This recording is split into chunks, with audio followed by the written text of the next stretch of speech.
today we're going to be talking about all things relationship in the DogMa world. I know you have some great tips for how you have developed your relationship with Midas.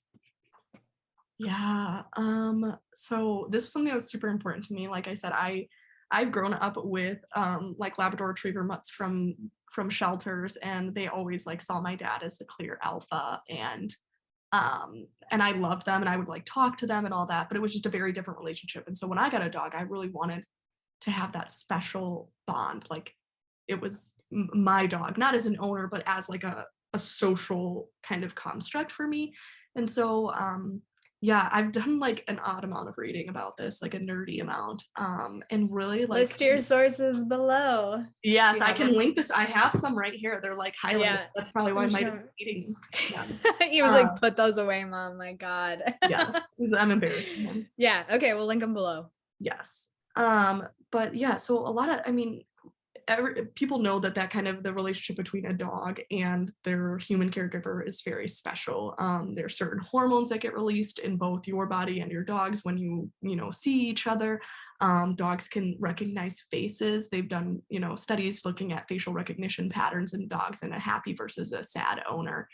They've even done them with, people that the dog doesn't know doing a happy or sad face. And they've actually found that the dogs most frequently, like their eye patterns are looking at your eyes, which I think is really interesting, right? So you think about like you see a picture of someone smiling and you're like, oh, that's not like your real smile, because they're not smiling with their eyes, if you've ever heard that. And so for me, one of the biggest things I think in like developing Midas and I's relationship, since we've had him, is like I literally will just do one-on-one eye contact with Midas.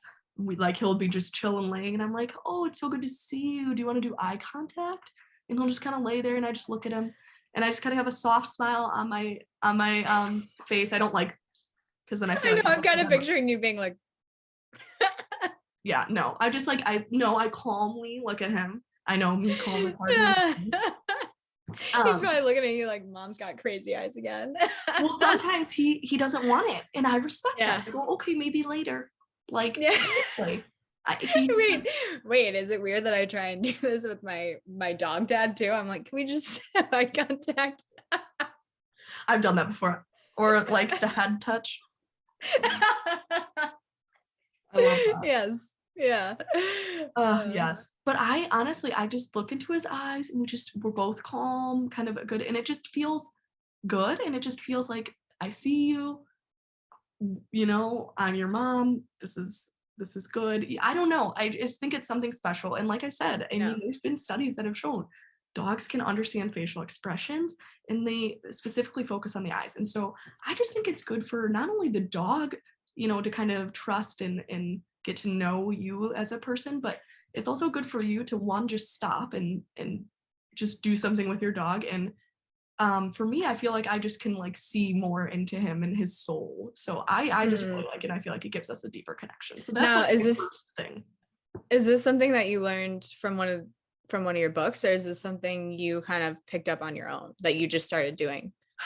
Yeah, I think like a combination of both, because I had known this through some book that I read when I was like 10. I would just remember him saying that, and ever since then I've always been like, kind of filed that in my back pocket. But then kind of starting to look into the data about it, not just like you're a kid and you have a dog training book kind of thing. I've found that it's actually supported, which is really cool. Because isn't there something to say, like, I guess I've always heard, and I don't know if this is a myth or not, but like dogs don't like, or you shouldn't be making direct eye contact with the dog. Yes. So, okay, really good point. I was thinking about that. I'm going to bring that up. So when a dog stares at another dog, that is not the same. That is stressful. That is like a threat. And it's not good. And that's kind of like the side eye, like the mean girl who shoots you a look from across the room sort of a thing. Yes. And it's like, you want to go, we're gonna wrestle kind of thing. If the dog does that. And so it's odd, but but that the literature is kind of saying that for a human to dog, it's different. It's not threatening. It's actually a good like relationship builder.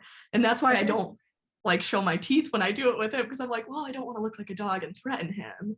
Now whether that's actually like supported scientifically, I don't know. So that's just your own little spin on it.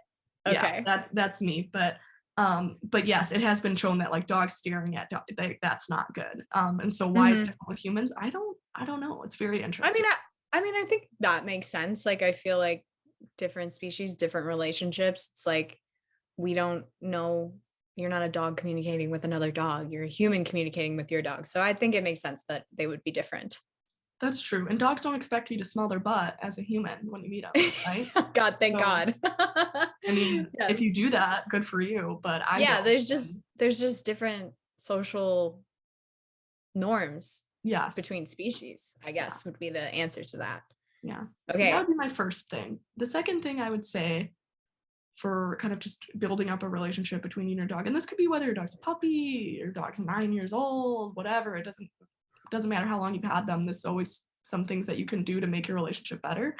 And I think so one of the second things that's most important to me is just kind of building trust between you and your dog. And there's a lot of different ways you can do that. I kind of touched on some of them earlier, like even just training your dog, whether there's a purpose or not. You don't need to, only train your dog to get them to behave perfectly and do agility shows. It's for me, it's like a thing that me and him do together, one Like a on one. bonding. Yeah, it's bonding. It's one on one, and it's a way to develop trust. So he knows if he does something that I would like him to do, like he's gonna get a treat, and I follow through with that. And sometimes like if he does that later in the day too, I'm like, oh wow, that was so great. If he tries to like he kind of keep the training going, and I really try to build that trust by consistently giving him feedback. And I think that's like really important no matter what kind of like training or philosophy you have for kind of like getting dogs to behave in the way that you want. Like they need feedback from you. They're looking for it. Like I said, they can recognize your face. They have like a lot of social skills. And so I think, building the trust, whether it be with training, whether it be walking, just him and me walking, a big thing there for me is to work on helping him not get overexcited, which I will admit I am not great at.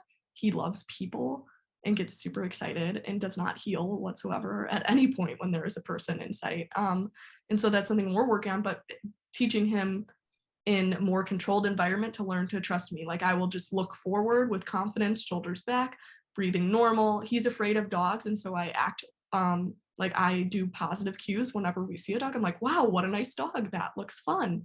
Wow. Like even if I'm just talking to him by myself, walking, like I don't care how crazy people think I am, but really just like building that trust, like, wow, we like dogs. I'm here. You're safe with me. Like, look at how confident and calm I am when I see the other dogs that you're scared of. Right. And I Yeah. think that's interesting because I feel like Benji's dad and I, we both have our own ways of sort of building trust. Like I feel like Benji and I have bonded a lot through like affection and touch. Like I he sleeps in the bed with us, which I know some, it's a long story why that happened, but he sleeps in the Whatever. bed with us. Well, he was really sick when we first got him and like had a whole bunch of viruses and bugs and whatnot. So he would have sort of like really bad diarrhea in the middle of the night. And the only way that I could get him outside in time is if he was able to wake me up by jumping off the bed.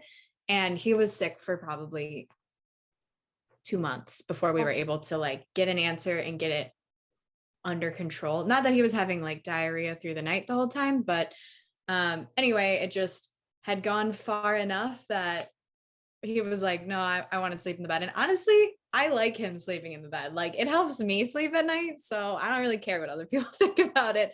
But I was just going to say, like Benji sleeps on my side of the bed. He comes up, crawls up in the middle of the night, cuddles with me. We sit on the couch together. If I go downstairs and do yoga and he comes with me, he's got to like cuddle up against me versus I feel like Benji's dad has a much more similar relationship that maybe you and Midas have. Like Benji does something he likes and he gets a treat. And like he's very into the training and the structure. And I like people ask me all the time, who does Benji love more?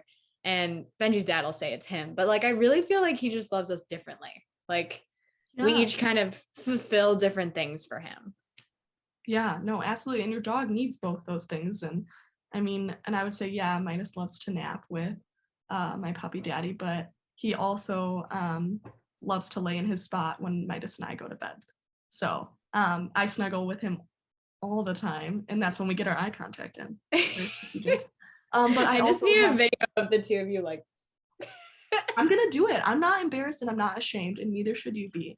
Yeah, we should just finish this video with you and Midas's solid 5 minutes of unbroken eye contact. Good. Okay. Yeah, but no, I think you have that spot on. He doesn't love either of you more. He loves you differently, and that's good. That's good for a dog. That's good for a human too. I mean, so I don't see anything wrong with that. Okay, and I think the last point we wanted to talk about in all of this is, and something you and I have both agreed on multiple times, is consistency. And something we've talked about throughout this whole conversation, right, is like that cohesiveness in the co-parenting. Like, same as if you're bringing up a kid, you need to agree on some fundamentals and like what is going to be enforced, what is going to be trained, etc. Absolutely. And this kind of goes back to, things to talk about before you even get a dog. Important things, because as much as it seems like, oh, who really cares? I mean, when you first get your dog, like you said, the first 2 months, Benji slept in your bed, and now that's what Benji does. So even though Benji wasn't a puppy, that kind of got his brain thinking that, okay, I sleep in the bed, that's where I sleep. And so it's my bed. yeah, basically. But yeah, so he I would say, like, we talked about, are we gonna allow Midas on the couch, on furniture? And we're like, absolutely, like, he's going to be snuggling with me.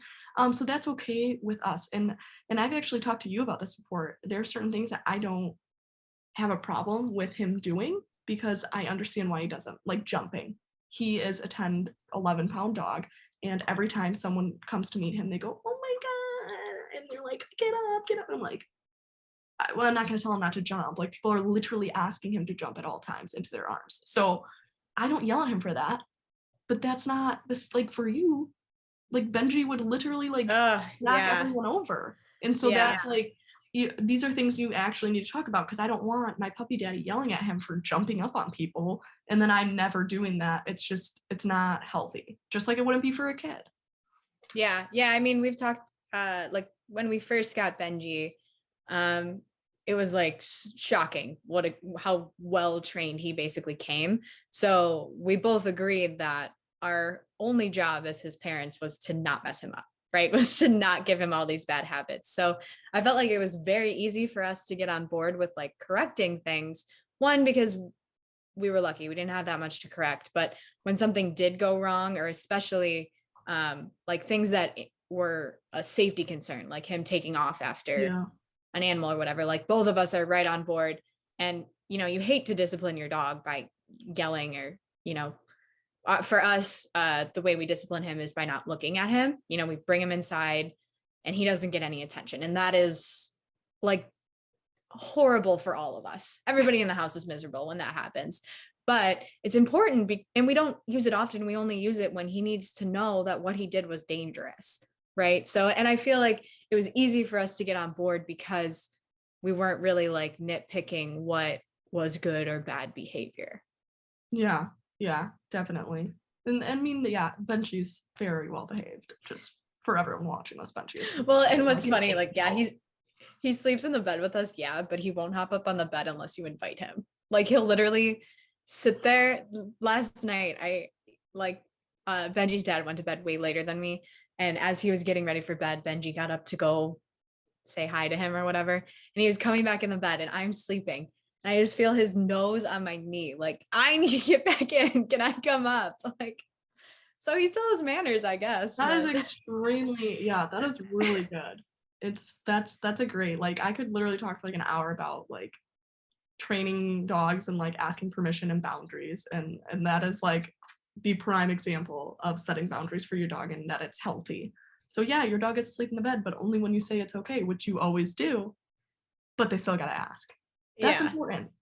That's good. Right. Yeah. Boundaries are huge. They don't want to be the pack leader. They want you to tell them what to do. They want you to set the rules. Yeah.